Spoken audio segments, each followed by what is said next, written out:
దేవుడు తనను నమ్ముకున్న బిడ్డలకు ఏమేమి క్షేమం చేస్తాడు అంటే దావీదు ఒక లిస్ట్ ఇచ్చాడు, చూద్దాం. పచ్చిక గల చోట్ల ఆయన నన్ను పరుండజేయును.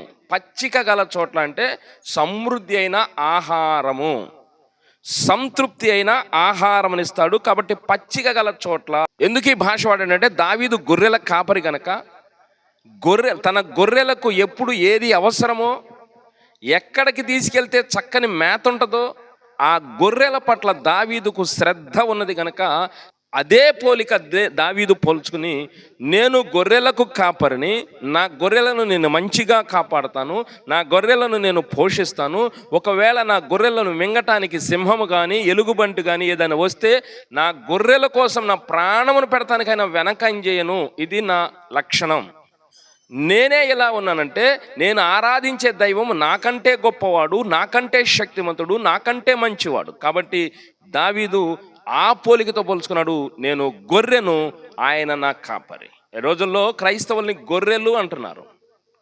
గొర్రెలు అని వాడుతున్నారంటే వాళ్ళకి ఏమీ తెలియదని ఇలా బాణి.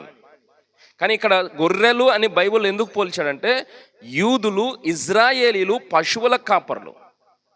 కాబట్టి ఐగుప్తీలకు వీళ్ళు పశువుల కాపర్లు, కాబట్టి ఐగుప్తీలకు ఇజ్రాయేలు అసహ్యం.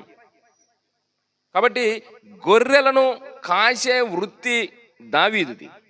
కాబట్టి దావీదు తనకున్న గొర్రెల ఎడల ఎంత జాగ్రత్త కలిగి ఉన్నాడో, దేవుడు కూడా నా విషయంలో అంత జాగ్రత్త ఉంటుంది, అంతకంటే ఎక్కువ జాగ్రత్త వహిస్తాడు అని తెలుసుకున్నాడు. కాబట్టే, అనుభవించాడు. కాబట్టే దావీదు స్పష్టంగా చెప్తున్నాడు, యెహోవా నా కాపరి, నాకు లేమి కలగదు, నేను ఆయన పెంచుకునే గొర్రెను అన్నాడు. స్తోత్రం.